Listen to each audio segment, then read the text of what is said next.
Right, let's get it on. Celtics up 28. No better time to start than now. Welcome back to another edition of Traits Triumph by way of What's the Play Productions. We're back. I'm Christian here with Brian, sports fan, and we are back with our NFL draft review. All right, we've done all this pre-draft work, all the mock drafts, all the positional breakdowns. We've discussed our favorite prospects, and the draft finally occurred last week. We are recording this about a week after the draft itself. And so we're here. We're here to give you guys our takes on some of the most hot button topics with the draft. Some of our favorite prospects, favorite classes, stuff like that. So to get started, little icebreaker. Let's go around and everybody's favorite pick from the first round. Or actually, we can do the first two rounds. Everybody's favorite pick from the first two rounds. Okay. Start off. Who wants to go first? Any volunteers? I have my prospect ready. If anybody wants to deliberate their Giving your decision. first round prospect first. Oh, you want to do one for each round? I was just thinking one Yeah, we for. can. Shouldn't take too long. All right, so I'm gonna go in the second round. Top of the second round, defensive tackle out of Illinois. I gotta stick to the board. And by rule of the board, had a top 20 player in the draft go in the 30s. Johnny Newton to the Washington Commanders. I didn't love the Commanders' first pick of the draft. I'm pretty sure most of our viewers will be able to tell that. But being able to get Johnny Newton at the top of the second round, it's not really a need. So I wouldn't really call it a luxury pick though, because there's a scenario where one of John Allen or Deron Payne aren't on the team going forward after this season. So it's almost like you're addressing a need a year early. And this is somebody who a lot of people consider the best defensive tackle prospect in the class, if not the second best defensive tackle prospect in the class. A very well-rounded prospect. Does it in the pass, does it in the run.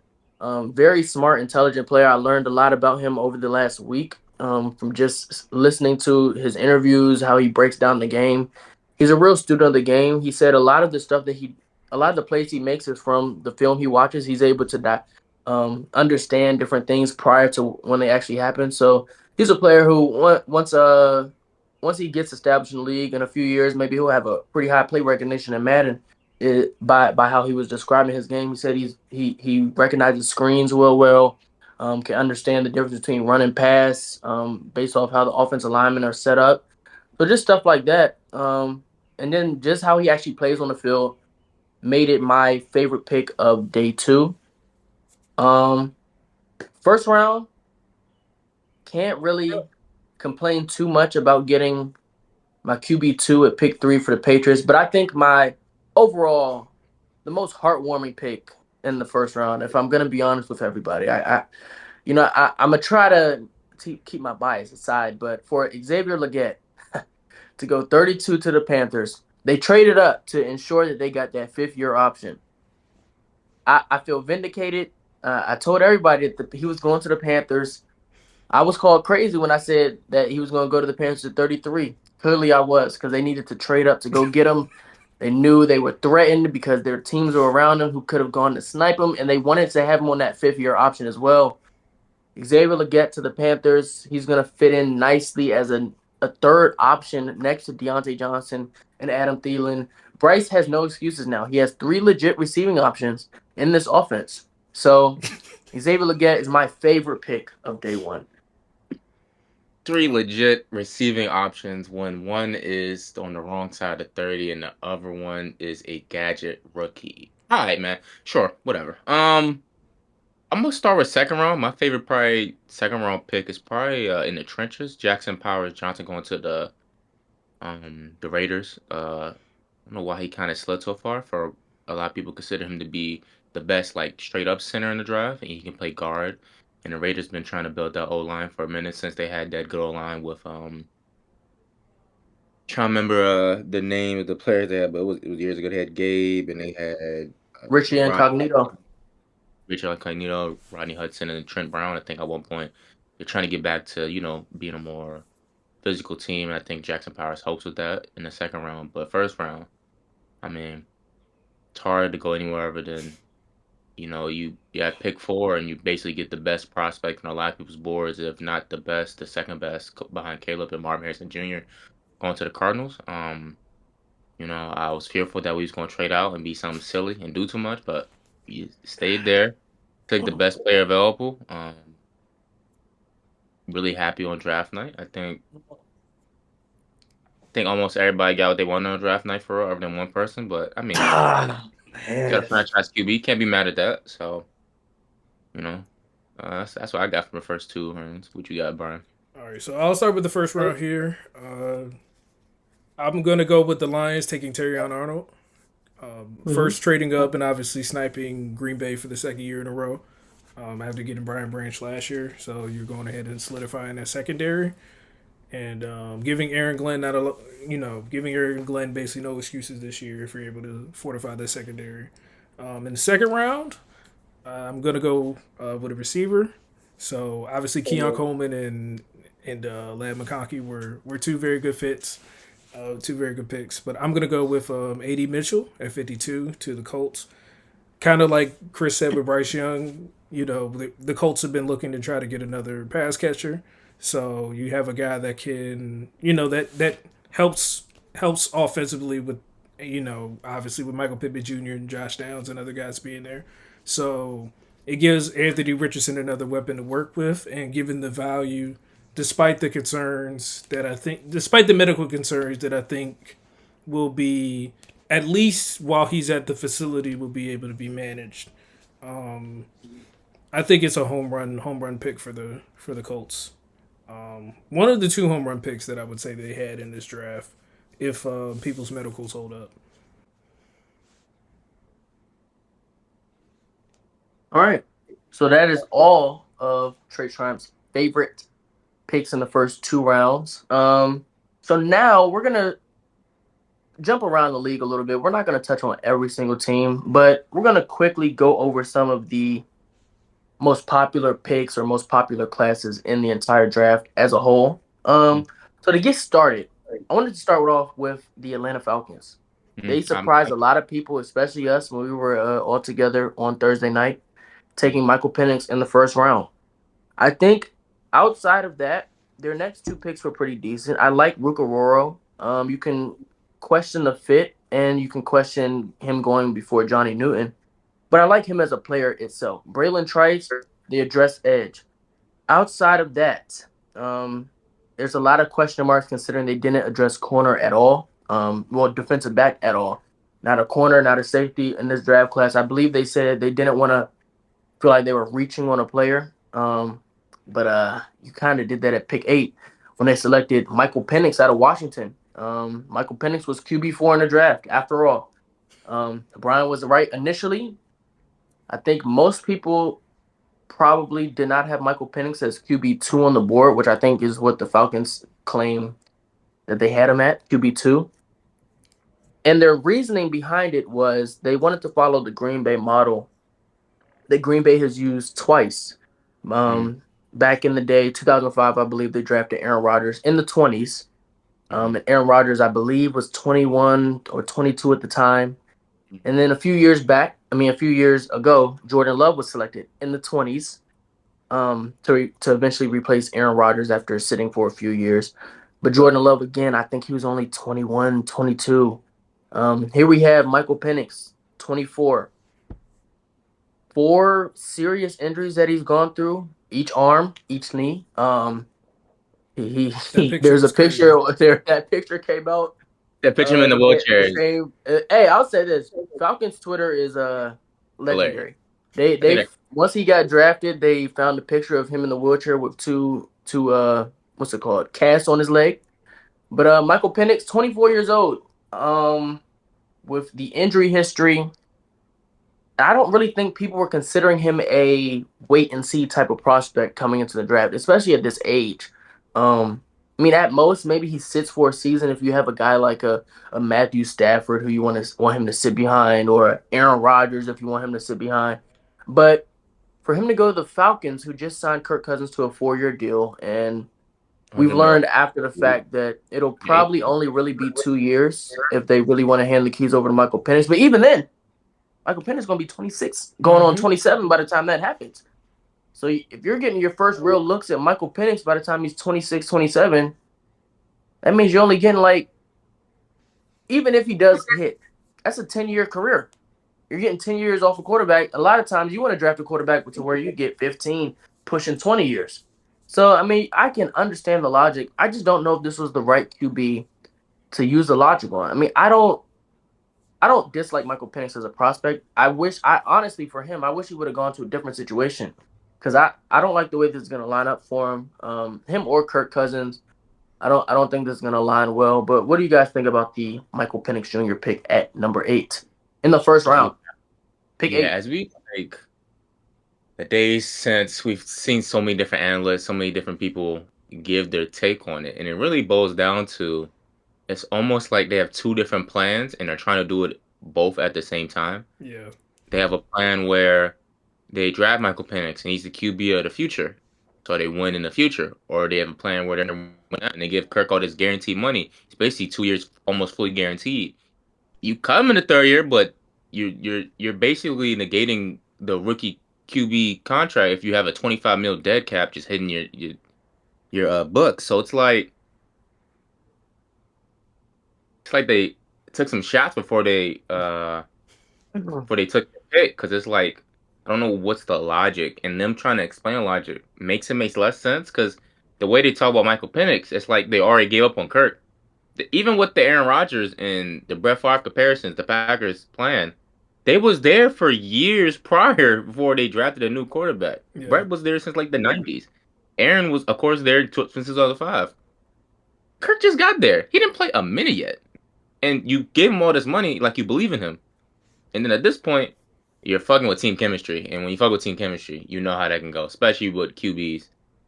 It's like you don't really believe in Kurt because you didn't even draft like a raw prospect. If they drafted somebody like, shit, if they drafted JJ McCarthy, I at least see the vision because JJ's young and people believe that he has talent to tap into. Michael Penix, what? Was it year 5, year 6 out of college? Ah, man. Yeah, I And think it's it's like 5. I think it's 5. 5, it's like, how far more do you think he can grow as a QB? I think what he is pretty much what he is. He should have went to a team like the Raiders, maybe, or maybe the Broncos, a team that needed to start a QB now. But the Falcons did that when they still have a lot of defensive holes. And like Mingo said, I like I want to say his last name right because it's like he supposed to say Rook or something Yeah, like that. It's that's like correct. It's multiple. Rugo. Yeah. It's like even then, you didn't even get the best D line prospect because Johnny Newton was the pick Still on right the after, and board. you traded up to that pick. You traded ahead of Washington to not even take. I just assumed they was gonna take Johnny Newton at that point as a Grady Jarrett replacement, but they didn't even do that. Yeah, Um, I in the think the edge moment, Falcons. they still don't have no edge. We're entering. It's gonna be we're gonna enter the 2025 draft, and they're still not gonna have an edge prospect as good as they had John Abraham. That was a decade ago. That's re- I it's mean, I think they're hoping that maybe Braylon Trice can break out. But I think the Falcons, if they would have took Johnny Newton, this could have been a scenario where, like the Lions last year, where if we flip their first and second round pick, it Yeah. it makes sense. maybe still won't look great, but it looks better. I think if you take Johnny Newton in the first, Michael Penix in the second, you still maybe question why you drafted Michael Penix, but it looks better than taking him at 8, right? Um, but they didn't even draft Johnny Newton at 35. They took Rucororo, who again I think is probably decent enough value. But when Johnny Newton is the person who falls to you, I think that's the pick you should have made. I think it's like the commander said. They didn't even expect Johnny Newton to be an option at 36 for them. But he was their highest graded player on the board. So I really question that the Falcons had Rucororo graded higher than Johnny Newton on their board, unless they seriously had like the injury concern. But all They everything that's come out since has been Johnny Newton is basically fully recovered from the foot injury, and I believe that's the primary reason he fell. Um, but yeah, the Falcons. I think this class may have been a miss. It's unfortunate because I'm still hoping that Raheem Morris has success in his second stint as a full-fledged head coach. But I don't think this was the best draft they could have given him to give him the pieces that he needs to succeed. but one more thing for Brian Speaks. It's just like usually when you get a defensive head coach and you have a win now type quarterback, you usually build that defense up. You want to make a run to the playoffs now because Kirk is 36. He'll be 38 by the time they plan to cut him. God forbid Kirk actually balls out, and now he just look crazy. So let's say Kirk ends up playing 3 to 4 years. Is Penix going to come in at age 27, age 28? Man, That's insane. And what if he? It's just so many insane logic that they have to get to make this pick work. Because it's like you're almost setting Kirk up in the same situation he was with the Vikings, with a very good offense but no defense. You still have. I think this defense even worse than what the Vikings had. We yeah, we we, we Yeah. can't see yeah, because that they don't have the pass rush. this team at least had Dylan Hunter, and they still had. I think Everson Griffin still on that team. He might have not been there, but they had some other talent on. They had Harrison Smith still. Yeah, Pappy almost had a Pro Bowl year, and then it's like it's really AJ Terrell, Grady Jarrett at age like 32, and You. I, fuck, ain't nobody else back there. I'm looking on NFL.com. That joint says they need to find cornerbacks in the undrafted free agent pool after failing to address the position in the draft. Them niggas, that means you're fucked. If you gotta look for the undrafted free agents or a cornerback, come on. AJ Terrell don't deserve this. Let's be real. But yeah, you can go ahead, Bart. Anything. yeah. Hey, I Brian. mean, you guys hit the nail on the head. I mean, I'm not trying not to reiterate too much, but I remember going into the draft. The biggest thing was like when we were doing our mock drafts, we were trying to figure out how to address stuff. Because I remember at one point I asked about them having potentially doing wide receiver too, but I think JG was like, you don't want to have skill positions in like 4 straight drafts. Needless to say, they ended up taking a quarterback, which surprised all of us. But that was one Even thing. worse, I wish he just took Rome at that point. That would have been better. I really think this taking Rome would have moved me more. Yeah, I know They this. took Rome and then drafted Spencer Rattler. I say it's an A+ draft. We didn't even do that. Why didn't they just do that at that point? I don't know. That's a great I don't know. question. Another thing, obviously, when we did the mock draft 1.0, I think Chris picked Quinyon Mitchell. So for them to not even pick a corner, again, like you guys said, that's At malpractice. all. That's At malpractice all. in itself. It is. We don't get a corner now. We get him later. We won't get one at Like all. it was so y'all was so confident that they was taking Dallas Turner, and then the reports came out that it was like more likely that it Latu was was the gonna be favorite for a Latu. second, yeah. And then for it to be Michael Penix, oh my goodness! And that was Like another thing in this. when we were sitting at the bar and somebody I think had the pick spoiled and they was like, "Oh guys, watch this." I'm That was thinking, "Oh, me. they probably about to take Hey, Rome." I gotta I'm do thinking this. it was I thought they Rome. were I'm like, about to take "Oh, JJ they because tweaked it for the Kayla receiver." was talking about them taking a quarterback. So I thought he said So I thought it was JJ. And then Man, Jalen asked Caleb was like, "Did you see it?" And I was like, Well, I really looked at my phone for half a second because just based on where we was in the draft, I thought it was a foregone conclusion. The Falcons gonna draft a defensive player, so I didn't really care about a pick getting spoiled. When I read it, I said, "The fuck?" Because I'm even like I follow like a lot of NFL analysts that are like Falcons fans, and they were like before the draft. I'm trying to remember bro name. He was like, "I'm fine with any pick. I'm ready for anything as long as it's not Michael Penix. That's the only one I'm not ready for." And I swear to God, his fucking tweet blew up when the Falcons did that shit. It's like you know, I it's "I the don't don't have know. type of that thing that tweet would only here happen if to the we Falcons. find it." It's such a Falcons thing though, and Falcons fans don't deserve this Yeah, because they're not even the like obnoxious like other fans. They just want their team to be good, and all they got to Falcons do, fans, they got Saints 23. fans. It's something about that NFC South, man. Them fan bases, they be going through it, and it be funny when they be going through it. At least But New Orleans can say they got a chip though. I remember that one tweet, bro was in the. I think he did it like either a voice. He was even in that one of the voice rooms on Twitter, or he recorded his voice. It was just him yelling for like a minute straight. man, I seen the tweet. I think this was the day of the draft or the day before the draft, and it was like that video of somebody running out the hotel window and jumping off the balcony. And it said, with the eighth pick in the draft, the Falcons select Michael Penix, and that's actually what happened. That is so hilarious. It's like they put it on themselves, They but just knew it was I coming. think it's funny. But they really do be going through it, and now that they finally got their quarterback, and they drafted another one. Ah, man. Shout out to the Falcons. Falcons fans were praying for you, but let's move on to Yeah. the next team. I Yeah. think let's go to the NFC East here. Let's talk about the team that sports fan um I believe mentioned earlier. Philadelphia Eagles. Yeah.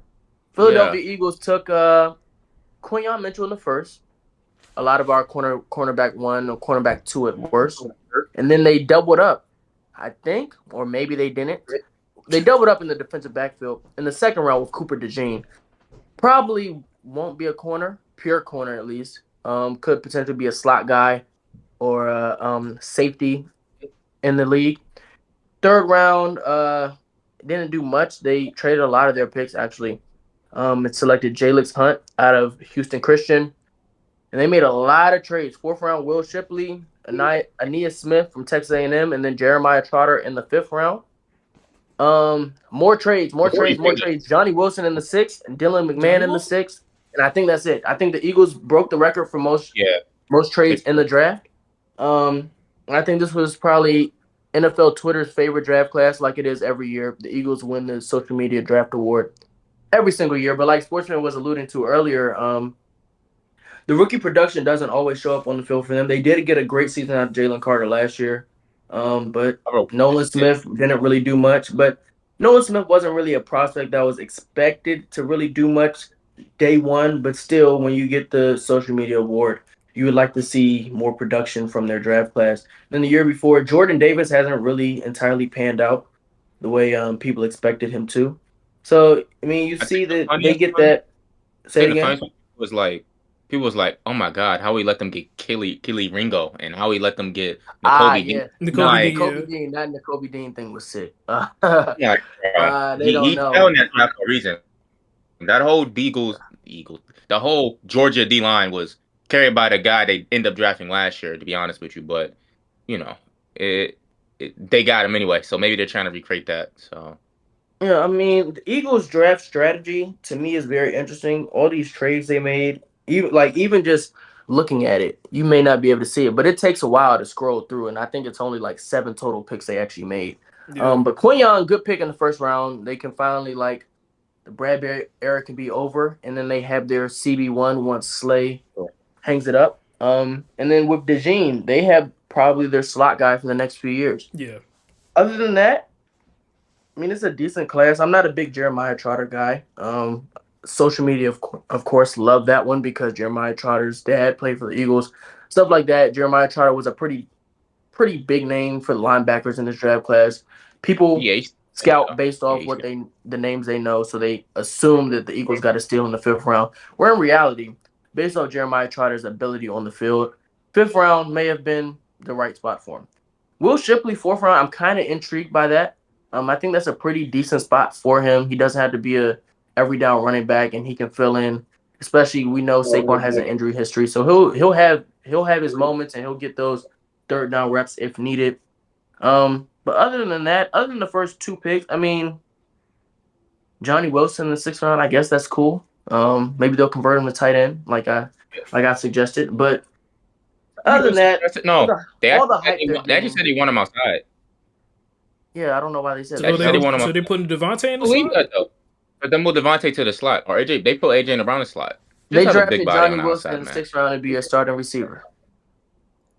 Hey man, No, I said he'll you be heard out. Eli being And one upset about thing that he'll wide be receiver 3. their starting receivers are making damn near. You see the contract they got. Their starting receivers are set.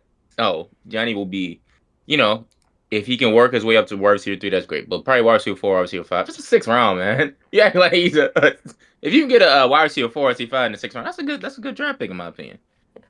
Well, I I tell you just what, think though, he all can the block his social ass off. media praise they've been getting the last few years. I mean, it hasn't come to fruition over the last couple of years. I don't know if they'll see the results on the field that they're expecting this year from their draft picks. But it was probably one of the more highly discussed drafts, especially over the first couple of days. What do you guys have on the Eagles? Any opinions on their draft? Yeah, I'm kind of intrigued to see how they use Cooper D. Jean, and Vic Fangio's defense. He might play corner, but people have been suggesting since they already got Quentin Mitchell, I'll probably move him to safety because they already have Slay, and he can kind of play slot corner, but I feel like that's kind of limiting what he can do. He'd probably better at safety because they already have C.J. Gardner Yeah, Johnson who CJ probably and be their Reed. spot. So So Reed, he'll be the other safety. So I imagine they will have C.J. Gardner Johnson in the slot, Cooper Jeans one of the safeties, and Reed is the other safety. So I kind of like how their secondary is getting built out, especially after the shit I seen last year. That shit was gross. Um, If they whole new had Dan scheme, Quinn, whole it'd be easier. take him. I said if they had Dan Quinn, it'd be easier since he'd run Easy for what? 5-6 DB defenses. Oh, okay, got you. Yeah. I mean, Vic Fangio can do that too. I mean, I heard Dolphins players ain't like how they were used, so we want to see how that looks. But like Mingo said, every year the Eagles come out and they draft just a bunch of known players. I think that's the thing that really gets people. They draft a lot of players that they'd be like, oh, I recognize that name, while even doing any draft research. Oh, I know him. Yeah, he was on my big board. Niggas don't do no big boards, but they say, yeah, he's on my board. That's the type of picks they do. They always follow what the consensus big board is. I actually want to see what their actual big board is because I feel like they just Google consensus big board on Google and go with that list because it happens almost every year now. It, I feel like, but just getting the top two probably DBs for a lot of people, just in the draft overall at what late in the first and then early in the second, probably makes it at least a B if not an A draft. So I can respect that because DBs you can never have too many DBs, especially how quickly DBs can fall off. You see what happened to James Bradbury. Darius Slay gonna be what 33, 32. So I can't be mad at that. It's a good draft in principle. They didn't really draft like a run stopping D tackle like they did with Jordan Davis. I still think that pick was insane to me and it's looked crazy now. So I kind of like what they did with the draft. Just the way that everybody else start slurping what they did later in the draft is just like, bro, these are just names that you know. Doesn't mean they're good. Just names that you know. What do you Brian, think, Ron? let me ask you this: if you're looking, the hype that the Eagles class has gotten, a lot of it will be tied into these first two picks, Yeah, for right? sure. That is how this class will honestly be graded down the Hmm. line is with these first two picks, the two DBs. If the first two picks actually end up panning out and they're having success, do you think the hype is warranted for the class as a whole? Like, say these first two picks hit, but all the other extra stuff, the shenanigans, all the trades, don't really amount to anything. Do you think all the hype is worth it in the end? I think it would depend on what the level they get to. Because if it's like they're both Hall of Famers, then you don't think about the rest of the class. Kind of like when the Buccaneers got Warren Sapp and Derrick Brooks in the same draft. Like you don't, or when the Ravens got Jonathan Ogden and Ray Lewis. You don't think about the rest of the players in those drafts. So if they get to like Hall of Fame level, then I think you think that way. But if they're kind of like above average starters or maybe stars in the league, I think you kind of look at that because kind of how we're saying right now with Jalen Carter. I mean, he's looked good, but the Jordan Davises, the even I know Keely Ringo was a fourth rounder, but like the guys like that we're But talking those were the about, names they were hyping up, the Keely Ringos, the N'Kobe Deans, and they haven't really panned out. The yeah, Eli Ricks, was he undrafted or was he a draft pick I last year? believe he was Un- undrafted. Undrafted.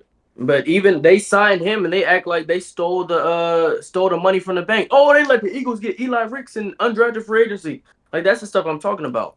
Like you hype up the whole overall process, but you don't have the on-field results. So it's like these first two picks, who we all three of us, like as prospects, right? Yeah, But the Right. rest of it, all the extra stuff that everybody else is hyping up, we don't really get the hype behind. So I think I see a world where Kenyon and Cooper DeJean have success in the league, do what I expect them to do. I think Cooper can be a decent to above average slot guy in the league. I think Kenyon can be a cornerback one at his peak. But even then, all the hype that the Eagles get, Howie Roseman gets on Twitter, Instagram, whatever, TV shows, I don't think it's warranted because he made the right picks in the moment for those first two rounds, but everything else, it doesn't Yeah. add anything to me. I mean, it just, like SportsFan said, it's like they just pick the names that everybody knows and then expect to get rewarded for it.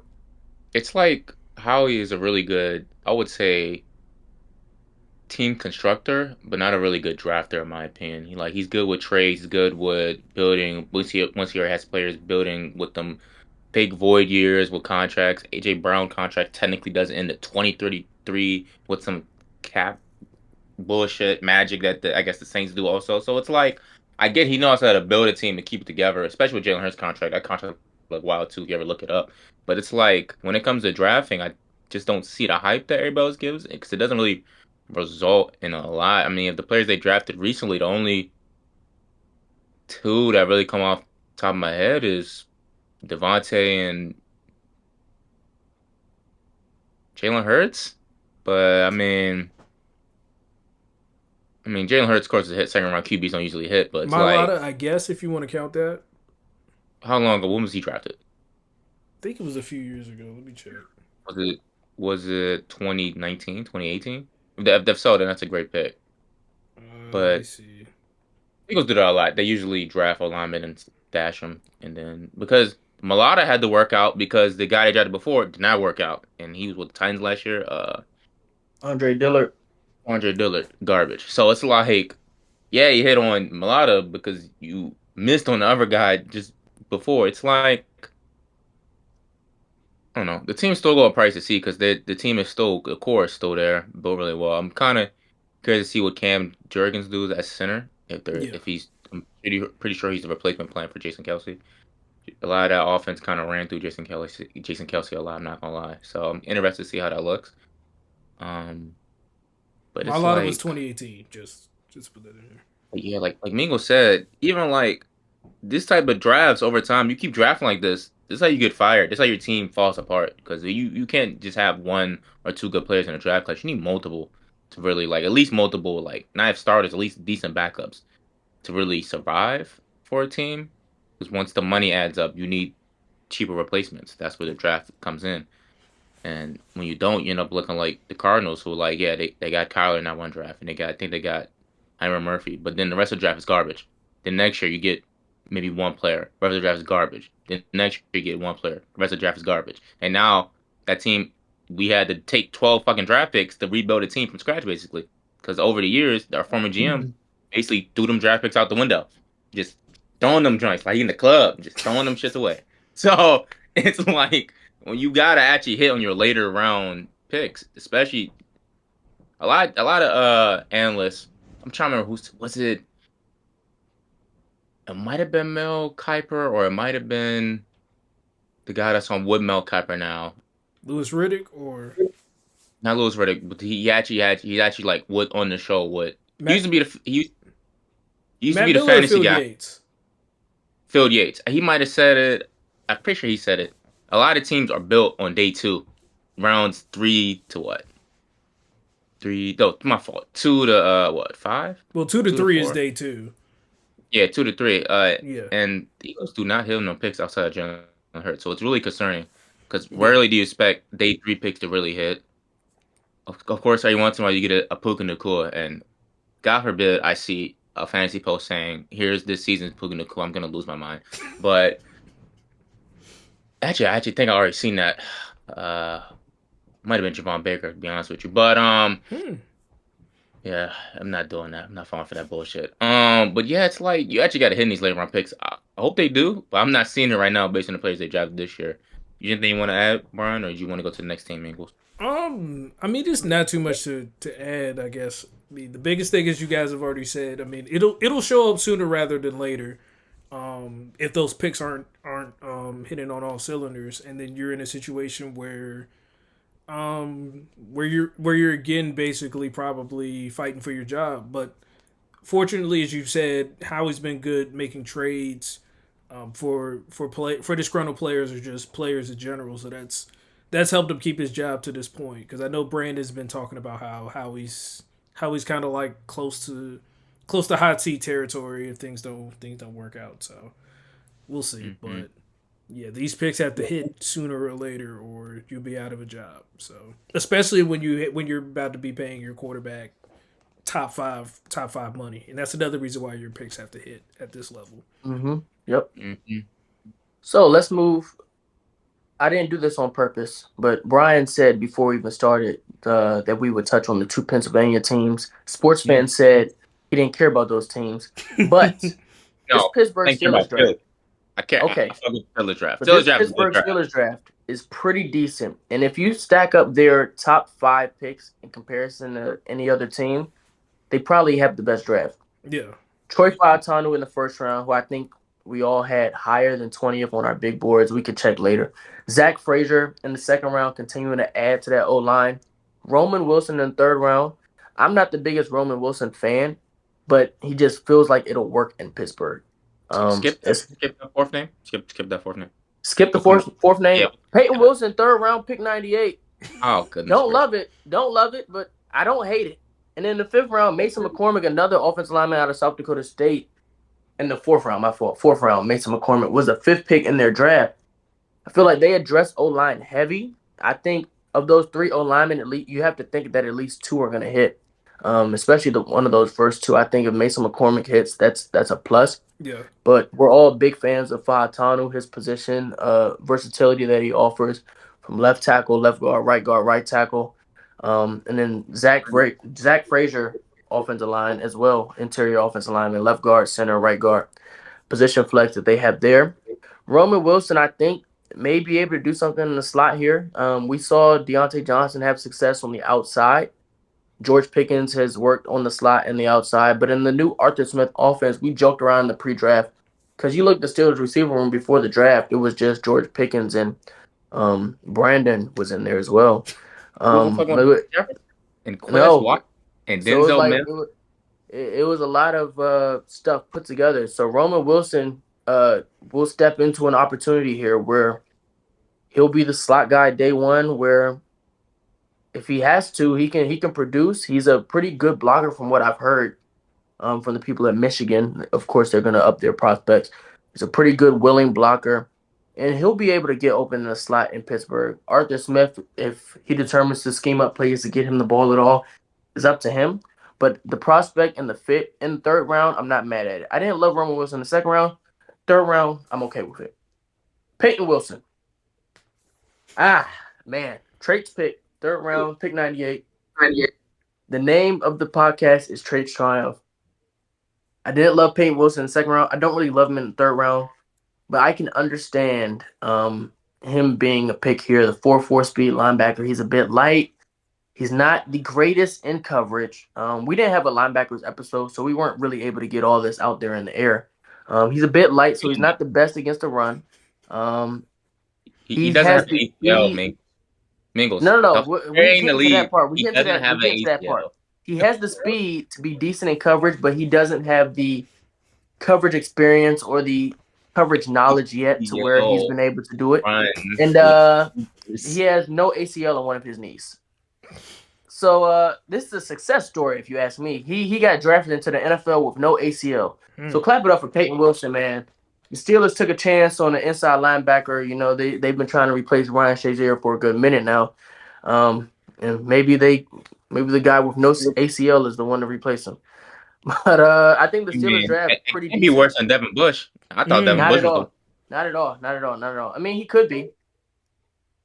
You're right, It's but Devin actually Bush is very, it's first actually round very pick though. possible. They're Devin actually Bush is very first round similar. pick though. Yeah, They, that was worse. That's the They're big actually difference very. there. they are real Peyton similar. Wilson's a Oh, bit taller. I think did Devin Bush tear his ACL? I feel like he did. Did he? Michigan, I think he did. I think he did. Uh-oh. But he Uh, had it. He had a new one though. yeah. He had a Peyton new Wilson one. got Peyton a new one. Wilson just I think he chose did to. take a missing one. Yeah, I don't Peyton know how to Wilson chose do to that. live without one. What a guy. Living without an ACL. But what you guys' opinions on the Steelers draft? Brian, I'll go to you first since you Okay. mentioned them before we even started. What's your Yeah. opinions on the Steelers draft? Appreciate that, Chris. Biggest thing, as we talked about, trying to fortify that interior offensive line. CT has stressed over and over and over since we started this Trace Triumphs, though, that quarterbacks have discussed the interior pass rush being a lot more, being a lot more was disruptive to them than edge rushers. So fortifying that interior offensive line is a big thing. Obviously, that a whole lot of Steeler fans that I've followed and pay attention to have been asking for, especially when you're going to have Russell Wilson and Justin Fields. You probably want to have that. You probably want to have that offensive line solidified for sure. Roman Wilson, as we said, I think we had him going in the second round in our mock draft, but getting him in the third round was pretty good value. And they did it. It was also smart for them to. I think it was smart for them to wait for a receiver in that situation because, as we said before, you don't. Obviously, you got George Pickens, but I don't think you need. There was a receiver there that had the value in terms of being that potential wide receiver one or wide receiver two in the Arthur Smith offense to take at 20. So that's why a guy like Troy Fautanu was smart to take there. Peyton Wilson, as we said, obviously take him in the third round. Kind of like Jeremiah Trotter with the Eagles, it's more of a potential value pick. If he's able to be an early down linebacker and that's all he's able to be, then or even just a third down coverage linebacker on like sub packages, I think that's all you can ask for from a compensatory pick with no ACL. with no ACL. Um, yeah, so that's just it for me. They did a very good job of solidifying the interior offensive line. Hopefully all three of those guys that they picked pan out to be at least above average, if not Pro Bowl level Uh, players. I can guarantee all three of them will play this season. Because I remember not wide receiver, the O line room and what they Yeah. looked like last year. Outside of Barger Jones, boy, it was, woo, woo, it was nasty. So So we'll definitely get to yeah, see it pay dividends right away if necessary. So yeah, I think the Steelers. I think people said that Steelers were the winners of the draft in most articles, but they were more. They flew under the radar a lot more than their Pennsylvania counterparts. because they don't make social media draft picks, man. They just make good picks in the trenches. I can always respect that, Sports especially the fan, did team. you have anything you wanted to add specifically to this class? To the Steelers, I'm looking at their defensive picks kind of slide in based on what I'm seeing right now. Based on our lads, a lot of the defense picks probably be backups. It makes sense. A lot of them are fourth round or later guys, so or third round later guys. So seems good to me. I really like Roman Wilson how he kind of fits in this room. I want to see how he's used because who knows if Arthur Smith learned any lessons from Atlanta. Um, then again, he had Desmond Ritter, and now he has Russell Wilson and Justin Fields. So I'm a little concerned on that front, but outside of that QB room, I like how the Steelers are kind of building to go forward. And I mean, worst case scenario, man, Russ and Justin, if Justin don't figure out if he's the answer next year, I think they'll probably both be gone. They'll just draft a quarterback or try to trade for one, or probably not trade for. They probably could trade for one, or trade up to get one. They have options next year. They have a team kind of built for whoever the next QB can kind of hit the ground running wherever they come in, even if it's a vet or a rookie. So I kind of like what they're doing, future planning wise. It's definitely better than what they was doing in the late Big Ben years, drafting Najee Harris in the first round. So Oof, man, what a you know, disgusting pick that was. And Kenny Pickett in the first round. Pro Bowler. Oh, Kenny Pickett, Eagle. I mean, come on now, that shit is ridiculous. That shit is so ridiculous. Coming Yeah, I full that see was circle bad. now. praise that Kenny Pickett trade too for the Eagles. That's why I knew they would do anything for that team. That's just when I knew it. Fucking knew it. I How said they let Howie get Kenny Pickett? we got a starter as a backup, man. Go to hell. And what team you want next, Mingles? I have one more team prepared. I mean, And then we can I'll ask each of you if you have any draft classes you want to mention, but mhm. I'd be remiss if I did not highlight the work of the Washington Commanders, good or bad. So let's go over the picks. Pick by pick. First round, Jaden Daniels, quarterback LSU. I have to give this pick a C minus. This was Damn, a this is damn. the 25th 23rd ranked player on my board, I believe. And honestly, if he was my QB2, this would be a higher grade. Like if he was still the 23rd ranked player, but he was still the second quarterback in the class, according to my board, it'll probably be a B just because of the quarterback boost, right? Mm. But when you have my QB2, who I think I had around 5 or 6 on my big board, and you pass up on him, you cannot earn any higher than a C minus. Hopefully Jaden Daniels works out. If he does not, and Drake May is a success, it's just another feather in my cap of something I was right about. Round 2, we've already talked about Johnny Newton. Great pick, one of my favorite picks of the draft as a whole. That's when I started to think that the Commanders kind of knew what they were doing. Pick 50, we traded pick 40 to the Eagles for 50 and 53. We selected Mike Sandstrom. Another pretty decent pick for Adam Peters and crew. Arguably the best slot defender in the draft between however you view Cooper DeJean, but the best pure slot defender in the draft. Mike Sandstrom out of Michigan. He's only been playing corner for a couple years now. He's a converted receiver. I like the pick. He had success in Michigan. Pick 53, Ben Sinnott. Uh, Yeah, I've seen the. He's a Kyle Juszczyk, George Kittle hybrid. I don't know what that actually looks like on the football field. He's a tight end who wore number 34. So I guess that's a Kyle Juszczyk, George Kittle hybrid. I'll just trust Adam Peters on this one. H He back in the wasn't my future. tight end too. I'll just say he was not my tight end You too. want us to wait to the end for us to speak, or you want to go through the whole draft first? Oh, I'm about to go through the whole thing. Go ahead, go ahead. I'll Brandon stay for Coleman. Brandon Coleman, tackle guard. He's more of a guard in my book, but everything they've said, they think he's a tackle. So I think that they want him to play left tackle this year. He's about 6'4", 320 pounds. That boy is built like a guard. They're going to throw him out there at tackle. I guess we'll find out how that works. Luke McCaffrey. Man, all these converted prospects, man. I don't like this. This is a quarterback who switched to receiver, but he produced, I guess. So Luke McCaffrey. right. And then You got we had option. three more picks. Javante Jean-Baptiste in the 7th round. Honestly, don't know much about him. I'm not gonna lie to you. Dominic Hampton, Washington. He's a pretty decent player. I don't. This regime has been pretty. Well, not this regime. The Commanders have been pretty decent at drafting safeties lately, especially late. So I'll trust their word. You know, Eric Stokes and them are still in the room. So this is an entirely new regime. And then Jordan McGee, linebacker out of Temple. I've heard good things. Xavier likes him as a prospect, apparently. So I'll trust Xavier on this one. Overall, I'll give the Commanders a B minus. You can't earn much higher than a B minus when you start off with a C minus. So they got a B minus out of me. And then you guys, if you want to talk about the Commanders, you can, or you can change You your go first, attention to any draft class you want to discuss. Yeah, I got no draft class on stuff, but I'm gonna piggyback off your Commander's analysis, and I think you should give Jaden a chance, just based on Oh, he's getting a chance. I know how bad you wanted Drake May, and I understand where Jaden was on your big board, but it's just once you kind of understand. I'm gonna say this a lot in this analysis of your draft, so understand me when I'm saying this. When you have Cliff Kingsbury as your office coordinator, that dictated a lot of your draft. Well, it dictated pick 1. I don't understand how Cliff worked with pick 4 in this draft, but we're gonna find out real soon. Jaden in this Cliff Kingsbury offense, if it's still air raid, I wouldn't even call it air raid at this point. I'm gonna call it Cliff raid. I think he kind of fits it really well. Deep shots and the athleticism to really move. He didn't really throw in a run a lot, which a lot of his other quarterbacks did. So I'm curious to see what that looks like.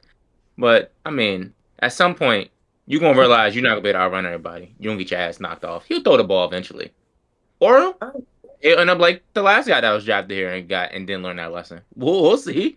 Um, I love pick 2. Pick 2 and 3. Mike from Michigan, the DB, has been. He's come. I think, is he 5'9"? You can correct me if I'm wrong, or is he taller than that? 5'9". Okay, 5'9". He Might was. not even be 5'9".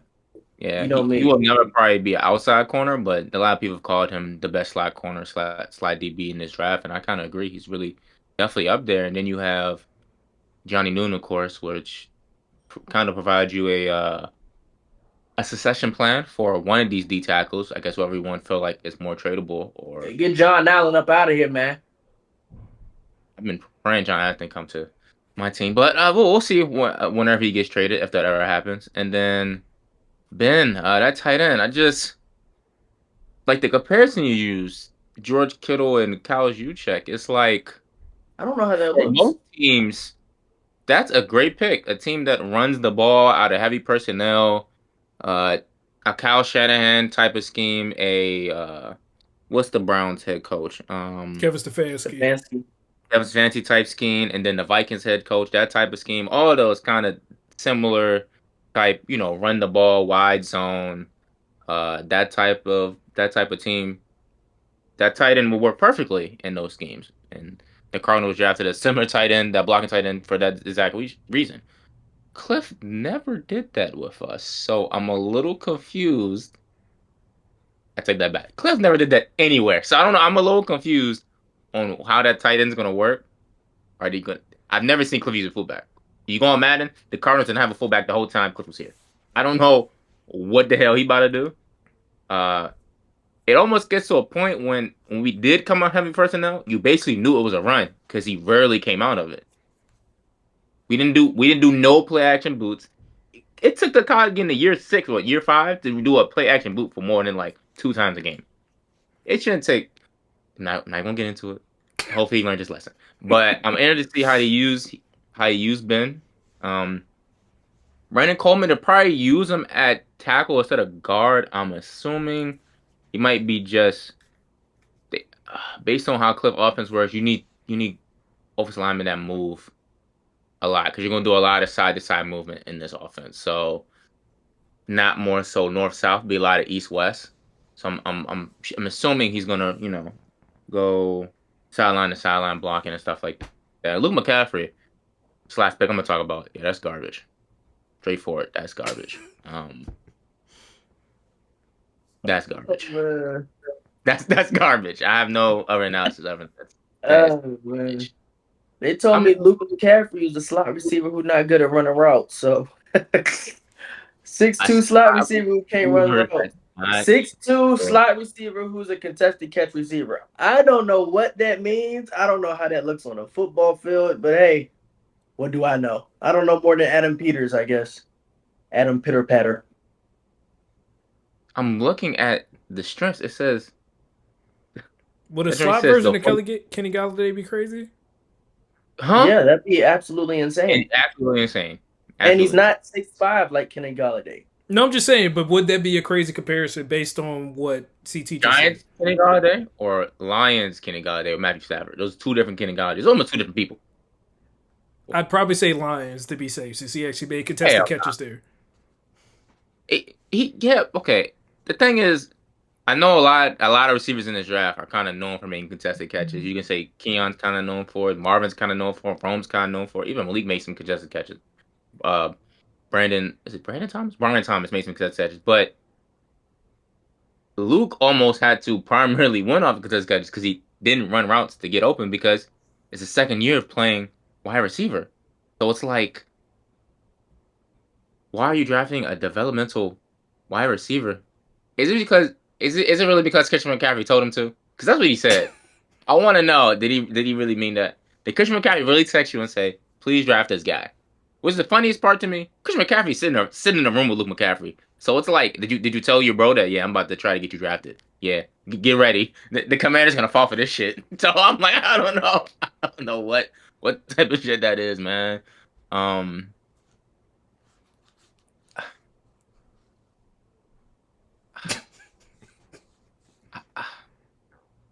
slot receiver. Is Jahan Terry playing outside? Aren't they both under 6 foot? I'm a little confused. But this puts a This Cliff the Cliff Kingsbury right Kingsbury offense, man.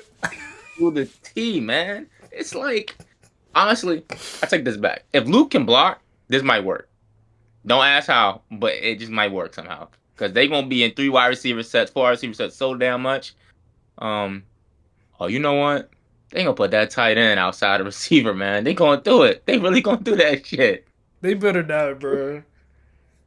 Hey, Sanaa was he's good gonna for be what I seen on the tape, but he's not winning running outside. routes like Trubisky, man. It's gonna look crazy, but I promise that man should be blocking only, but he's gonna be running routes. I promise. Who else is gonna run routes? Is Logan Thomas even still there? Who else they got No, a tight? Oh my Zach God, Ertz. they got Zach.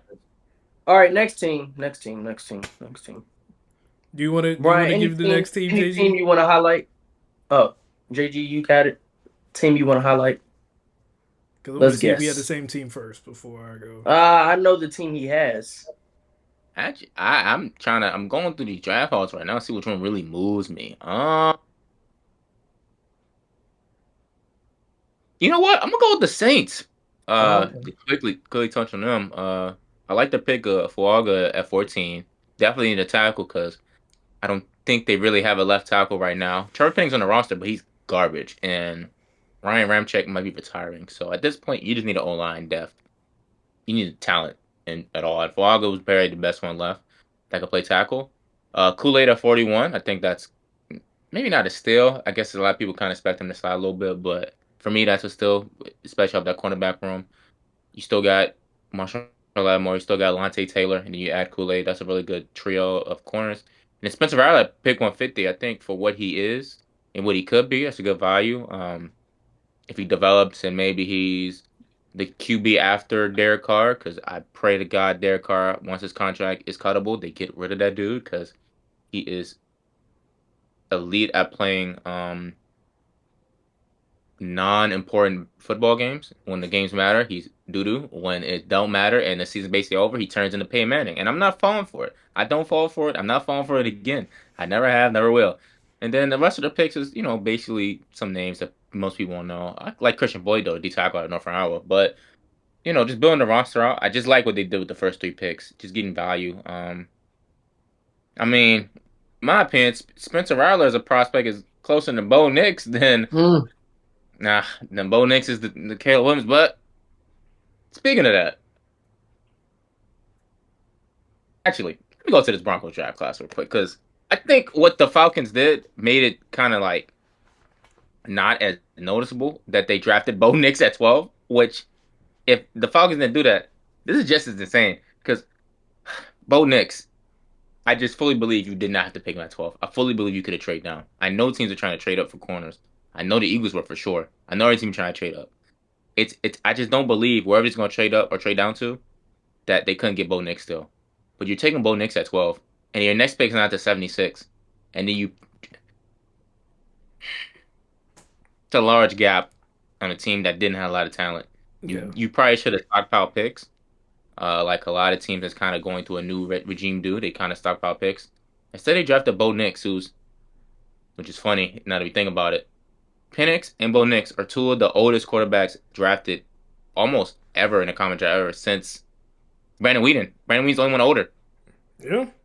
At least Bo Nix will start. I'll at least give him that. He's going to start off with the rip. Maybe. I can't guarantee he'll start over Jarrett Stidham because for some reason they love Jarrett Stidham. And they traded for Zach Wilson because they clearly didn't believe in that QB room just with Jarrett Stidham. So it's like, it's a 3 QB battle for a Couldn't team that's. hand the job. You couldn't hand the job over to Stidham. You had to bring in somebody else. So Man, these dudes all the same age. How yeah, old is Jarrett Stidham? I know Zach Wilson got to be like 24. Jared Stidham like 26, 27, I think. Yeah, you're right. He's 27. Damn, he been in the league that long? They've been asked You that gotta It long? don't think he feel was like it, but Auburn's like he quarterback wasn't. before. He was Auburn's quarterback before Bo Nix. Yeah, I was gonna say he was the Auburn guy that beat Georgia that one year. Oh man, Oh, that's they fine. got That's kind of insane. That's they kind of got insane. Auburn's replacement. They No, got that's Stidham's replacement at Auburn to replace Stidham. Except Stidham gonna win this job this time. Watch, watch, watch, watch. I feel like we said this about Stidham at like two different places now, though. So I don't know. No, no, no, no, no, no. I didn't say that ever. No, I didn't say you did. I'm just saying in general. people Oh have no, said no. that. But Nobody really thought he was gonna play in New England. That was all fake. And then not Oakland, Las Vegas. He actually played decent in that game, but then they went and got Jimmy Garoppolo. And then Denver, he came in to back up Russ. And then he played, and then they ain't bring nobody else in until right before the draft. So I don't know. He kind of has a chance in Denver to at least start week 1 if they don't believe in Bo immediately. But yeah, to continue finishing quickly, wrap up this Broncos drive. I kind of like they did on day 2 with Jordan Ellis, Troy Franklin, Chris Abrams, Drawn? I don't know how to say his last name. I'm assuming it's Drain and maybe the E silent. And then you got Audric Estime from Estimate, I Notre think. Dame. Really big running back. Kind of like him. He will never be a burner, but as a compliment to who's the Broncos Javante. corner? Javante Williams. I mean, yeah, I think that worked very well. Troy Franklin, man, he will be wide receiver 1 or wide receiver 2 because I heard they may be trading Cortland. Cortland Sutton. I've heard rumors of that. So everything the Broncos do, it really confuses me. I'm not sure what their plan for the future is or what their Yeah, I don't plan know on the what they moment. want to do. Do they have a I plan? don't even know either.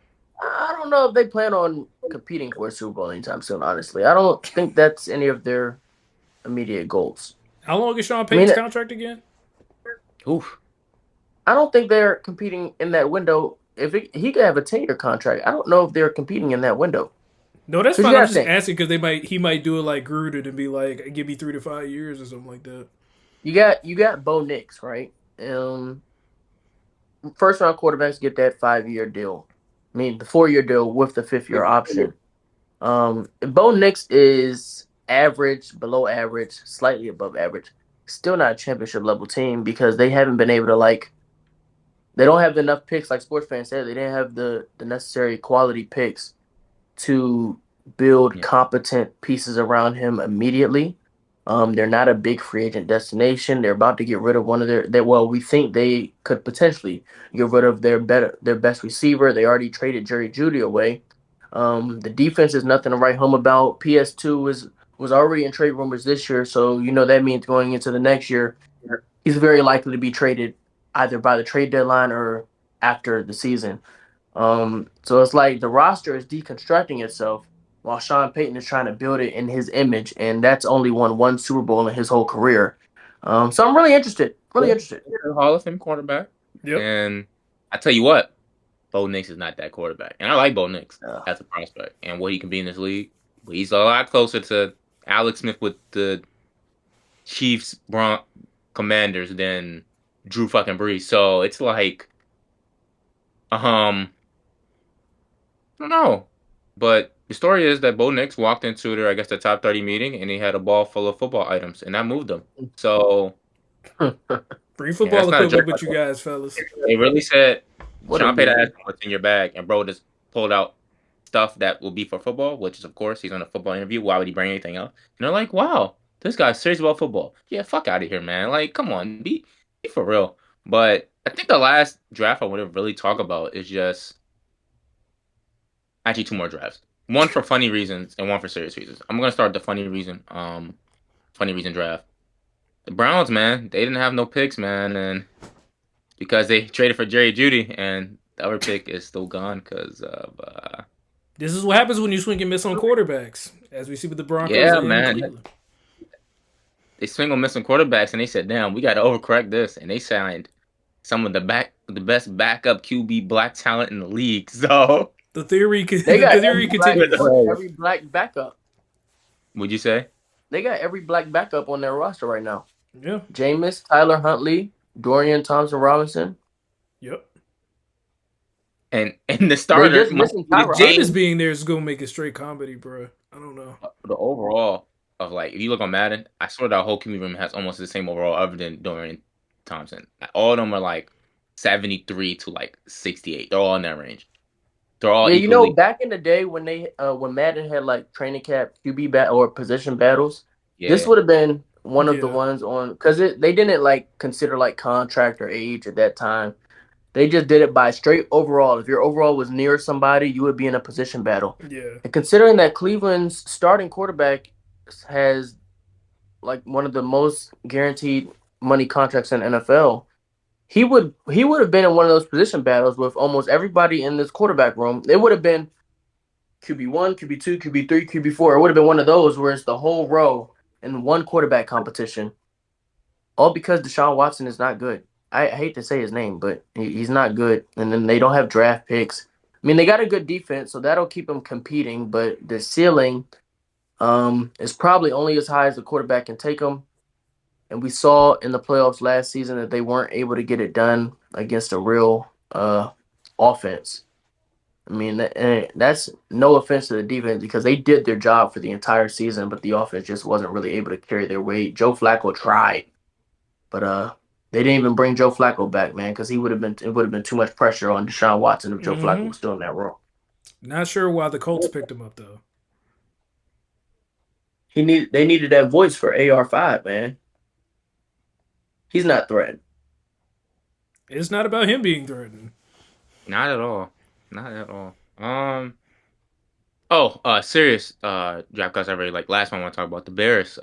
Basically comes down to the top two picks they had, but I think of anybody, of any team, uh, just from night and day, from one season to the next, I don't think nobody really had picks like this with Rome. You basically get either your wide receiver one in the future or wide receiver two in the future. At worst, because you got DJ Moore there still there, of course. And then you got Keenan Allen, then you add Caleb Williams, and now I think that team's set up to be, if not a wild card, at least compete for the division title. Of course, the Packers had a good season down the stretch last year, and who knows if Ice is going to be with JJ, but I think I know what they're going to be. But and then the Competitive. Lions Fantasy already won relevant. division. So I don't think the NFC North has been this good since Brett Favre was a Viking. Was Yeah, I'm that about to was say 2009, 2010 type beat. yeah when Brett Favre was No, but Viking? even then the Lions were really bad, right? Yep. Or is that Yeah, 2009? they drafted Stafford like recently, and they was still kind of ass for a minute. So yeah, Stafford That's a was good throwing point. But I the mean, you good also stuff. had the Bears making the NFC Championship game, so Yeah, that No. The canceled it out Bears, of that. Packers, and Vikings were all pretty good around that time. It was just the Lions bringing them down. Yeah. But no, everybody, you may see like preseason like playoff predictions. You could see all four of these teams involved in those playoff predictions. I mean, the Vikings. It really depends on what you get out of JJ or Sam Darnold or whoever plays week one. Depends on what you're going to get out of your quarterback play, and that's the case for most teams, but especially them because we've seen they have the defensive coordinator scheme stuff up where they'll be in games. They just need that quarterback to elevate the current level that they're at. And if JJ plays into the scheme that O'Connell puts in place, then I think they'll have pretty good success as well. I mean, we weren't necessarily high on JJ. We all understood what he was as a prospect. Um, I think that's why we all put him QB4 eventually. Brian, we got Brian to come around in the QB4 JJ McCarthy thing. But I mean, we're not expecting him to come in and change the whole course of the franchise. We're just expecting him to come in and do his job. And I think he's been able to do that Be at Brock Michigan, Purdy. so I don't see why he wouldn't be able to do it with you Kevin know O'Connell, an even better offensive mind, I think, in his this job is modern real era. simple, man. They're gonna say, hey, Jordan Ash is gonna be here. JJ's gonna be JJ's over gonna there. be here. Throw it to one of them Oh, TJ or Hawkinson. the Don't forget tight about end. him. Or the tight end. You can't fuck this up. We're gonna draw it up real easy for you. The throw is gonna be right there. Be Brock Purdy. It's gonna be so. It was so easy last year. Joshua Dobbs looked good for a game, and so at this point, man, I mean, JJ, he just can't beat Zach Wilson. Basically, he just can't beat Zach JJ Wilson. might JJ might Zach be Wilson, sneaky rookie of the year Yeah. contender. Yeah. He might be. If Caleb wasn't in Caleb the will have the league, narrative, but I think JJ might have JJ the might be numbers to. second. I think you talking JJ about might. I QBs? think JJ might be second, and I think JJ might get a couple wins on him. Are you talking about just QBs? Oh yeah. You gotta be. Like you gotta be talking about just QBs. Yeah, sure, just QBs. I guess I'm not gonna include Marvin Harrison I was in about to this say, are you saying conversation. Marvin's top two? I'd But rather you know how rather the you voters say do Malik. quarterbacks. You know how the voters do quarterbacks with rookie of the year. You have to, as a rookie, you have to have a crazy season just to beat a quarterback in the rookie of the year race. Yeah, Puka had to break didn't a Baker record beat this year to Saquon? actually get the award. Say it again. I said, didn't Baker beat Saquon one year? Or was it, or did Saquon win? Herbert beat Justin Jefferson. I don't think Herbert should have beat Justin Jefferson. You know, Herbert's my guy. I don't think Herbert should have beat Justin Jefferson that year.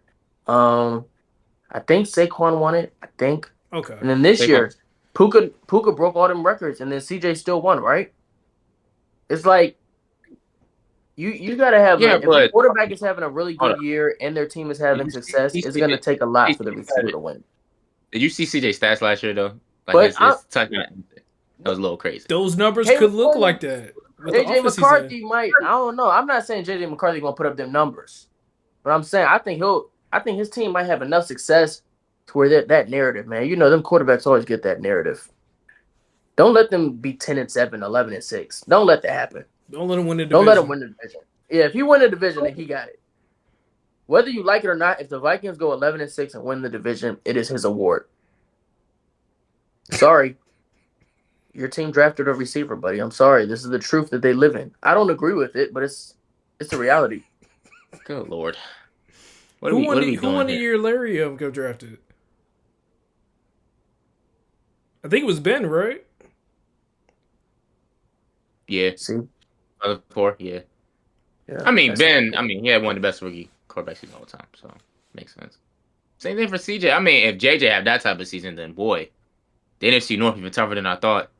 And the NFC overall is way tougher than it should be already. But damn, Yeah. if JJ hits, Caleb hits, Jordan Love already basically hits, and you still got Jared Goff, man, that's raise up to that division. Yeah. Well, NFC North will be tightly contested, but our draft work for the NFL basically done. We Yeah. appreciate you all for watching along this journey with us for the NFL draft season. As soon as we're wrapping this up, NBA draft season is about to start picking up. We're in the NBA playoffs. So be sure to leave a like, comment, subscribe, because Trade Triumph isn't done. This is just probably the end of the NFL draft season. NBA draft season will be coming up pretty soon, I want to say. If all things goes right, we may have a NBA video for you in the next couple weeks. So just be sure to stay tuned. Be sure to like, share, comment, subscribe, send it to a friend, send it to your girlfriend, your boyfriend, mom, dad, sister, brother, all of them. All right? Link, So we can continue peddling out the content to you all. I'm Christian here with Brian and SportsFan. This has been another edition of Trace Triumph through What's the Play Productions.